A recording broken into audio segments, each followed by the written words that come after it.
मुआज़िज़ दोस्तों, दुनिया में बेशुमार खतरनाक जगहें और हैरान कुन रिवायात मौजूद हैं। मगर अफगानिस्तान एक ऐसा मुल्क है जहां आज भी कुछ ऐसे काम किए जाते हैं जो ना सिर्फ गैर कानूनी हैं बल्कि इंसानियत की बुनियादों को हिला कर रख देते हैं। आज की इस वीडियो में हम आपको हकीकत में होने वाले ऐसे खतरनाक और गलत काम दिखाएंगे जो सिर्फ और सिर्फ अफगानिस्तान में होते हैं। दोस्तों, सबसे पहले बात करते हैं अफगानिस्तान की सबसे दर्दनाक और गैर इंसानी रिवायत बद के बारे में। ये कोई पुरानी या खत्म होने वाली रस्म नहीं है। ये आज भी अफगानिस्तान के कबायली इलाकों में बिल्कुल इसी शिद्दत से मौजूद है। इस रस्म में अगर कोई एक खानदान का शख्स कत्ल कर दे, लड़ाई में किसी को जख्मी कर दे या कोई बड़ा मसला खड़ा कर दे तो सजा कातिल को नहीं मिलती, बल्कि उसके घर की एक लड़की को मुतासरा खानदान के हवाले कर दिया जाता है। यानी आप सोचें कि जुर्म भाई ने किया, सजा बहन को मिल गई। इन लड़कियों की उम्रें आमतौर पर 10, 11 या 12 साल तक होती हैं। ना इनसे इजाजत ली जाती है, ना ही इनकी कोई आवाज सुनता है। बस इन्हें जिंदगी भर के लिए जुर्म का बदल समझकर भेज दिया जाता है और वहां इन्हें अमूमन गुलाम या खिदमतकार के तौर पर रखा जाता है या जबरदस्ती शादी कर दी जाती है। ज्यादातर ये फैसले कबायली जिरगे करते हैं और सबसे शॉकिंग बात यह है कि हुकूमत भी अक्सर ऐसे केसेस में मदाखलत नहीं करती, क्योंकि पहाड़ी और दही इलाकों में कबायली फैसला रियासत से ऊपर समझा जाता है, जबकि इस्लाम में ऐसी किसी रस्म की जरा सी भी इजाजत नहीं है। मगर अफगानिस्तान के अंदर ये जुल्म आज भी हकीकत है। दोस्तों, अफगानिस्तान में होने वाले सबसे खौफनाक और गैर इंसानी कामों में 2 नंबर पर आती हैं चाइल्ड मैरिजेस, यानी नाबालिग बच्चियों की जबरी शादी। ये कोई कहानी नहीं बल्कि आज भी अफगानिस्तान की हकीकत है, जहां सिर्फ 12 या 13 साल की बच्चियां, जिनकी खुद अभी खिलौने और गुड़ियाएं छोड़ने की उम्र होती है, इन्हें कई गुना बड़ी उम्र के मर्दों के साथ जबरदस्ती शादी में धकेल दिया जाता है। अफगानिस्तान का शुमार दुनिया के गरीब तरीन और जहालत ज्यादा ममालिक में होता है। ऐसे हालात में बहुत से वालिदैन अपनी गुर्बत से जान छुड़ाने का सबसे आसान तरीका यही समझते हैं कि थोड़ी रकम या अनाज के बदले में अपनी बेटी को शादी के नाम पर बेच दिया जाए। यहाँ शादी दरअसल इंसानी स्मगलिंग की एक साफ शक्ल होती है, मगर इसे रिवायत का नाम देकर जायज बना लिया जाता है। ज्यादातर केसेस में ये नन्ही बच्चियां शादी के फौरन बाद प्रेगनेंसी का शिकार हो जाती हैं और अक्सर मौलिक तकलीफों या खून की कमी की वजह से अपनी जानों से हाथ धो बैठती हैं, और जो बच जाती हैं वो जिंदगी भर के लिए मारपीट, गुलामी और ज़हनी अजियत का शिकार रहती हैं। अफगानिस्तान में हर साल हजारों मासूम बच्चियों की जिंदगियां इस एक रस्म की वजह से बर्बाद हो जाती हैं। मगर जुल्म यह है कि वहां के कई दही इलाकों में लोग आज भी इसे फख्र का रिवायती फैसला समझते हैं। नाज़रीन गिरामी, हमारी इस लिस्ट में नंबर 3 पर एक और ऐसा शर्मनाक काम आता है कि जिसके बारे में जानकर आप भी अपने कानों को हाथ लगाएंगे। हम बात कर रहे हैं बच्चाबाजी की। ये एक इंतहाई गलीज और घटिया रिवायत है जिसे खुद अफगानिस्तान वाले भी झुटला नहीं सकते।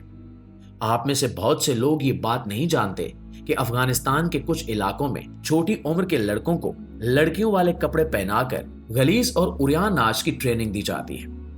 बहुत से बड़े अफगानी सियासतदान, गवर्नमेंट ऑफिशियल्स, वारलॉर्ड्स और बड़े बड़े पुलिस के अहदेदार और पुलिस के बहुत से अहदेदारान भी न सिर्फ इन घटिया कामों में सरगर्म पाए गए हैं, बल्कि इनके लिए एक मल्टी मिलियन डॉलर इंडस्ट्री बन चुकी है। इन छोटी उम्र के लड़कों को जिस्मानी तशद्दुद और जिनसी तशद्दुद का सामना भी करना पड़ता है, और दूसरी तरफ अपने आप को मुसलमान कहने वाले वो दरिंदे हैं जिन्होंने बच्चों से होने वाले गलत काम को भी एक कस्टम और एक ट्रेडिशन बना दिया है। प्यारे साथियों, ये सोचकर ही आप दंग रह जाएंगे कि जब पूरी दुनिया चांद से मरीख तक जाने की तैयारी कर रही है, अफगानिस्तान के बाज हिस्से आज भी इंसाफ के नाम पर पत्थर के दौर में जी रहे हैं। यहाँ कानून का तकाजा तफ्तीश या सबूत की बजाय अक्सर भीड़ का फैसला होता है। अगर किसी पर जुर्म का शक हो तो मकामी मजलिस शूरा फौरन फैसला सुना देती है। मुलजिम को कुछ साबित करने का मौका नहीं मिलता और सजाएं अमूमन अवामी अंदाज में दी जाती हैं ताकि ताकत का मुजाहरा हो। तालिबान के जेर असर इलाकों में ये मुजाहरा और भी सख्त है। हम जिन्सपरस्ती के इल्जाम में नौजवानों को ऊंची इमारत से गिरा दिया जाता है, या जिन लड़कियों ने अपनी पसंद की शादी की कोशिश की हो वो बद किरदार करार पाकर सरेआम कोड़े खाती हैं या जान से हाथ धो बैठती हैं। इन सारे वाकयात में कानूनी शफाफियत, वकील या शवाहिद का कोई काम नहीं होता, सिर्फ रिवायत, खौफ और ताकत का राज होता है। آسان الفاظ میں انسانی حقوق اور بنیادی عدالتی اصولوں کے معاملے میں یہ علاقے آج بھی پیچھے چھوٹے ہوئے ہیں، اور عام آدمی کی حفاظت اور سیکیورٹی وہ خواب ہیں جو وہاں روزمرہ حقیقت کے سامنے کمزور پڑ جاتے ہیں۔ دوستو، افغانستان کے غریب ترین علاقوں میں ایک اور خوفناک حقیقت یہ ہے کہ لوگ زندہ رہنے کے لیے اپنے جسمانی اعضاء بیچنے پر مجبور ہو جاتے ہیں، خاص طور پر گردہ۔ مغربی میڈیا اور انسانی حقوق کی تنظیموں کی رپورٹس کے مطابق افغانستان کے ہزاروں لوگ اور خاص طور پر بہت غریب خاندان قرض اتارنے یا بچوں کو کھلانے کے لیے اپنے گردے بیچ دیتے ہیں۔ دستیاب معلومات کے مطابق انٹرنیشنل مافیا افغانستان کے بارڈر علاقوں میں لوگوں کو ٹارگٹ کرتی ہے۔ وہ غریب لوگوں کو دھوکے سے یا کم پیسوں کے لالچ میں اپنا گردہ نکلواتی ہے، پھر وہ گردے غیر قانونی طور پر ایران، پاکستان یا خلیجی ممالک میں لاکھوں ڈالرز میں بیچے جاتے ہیں۔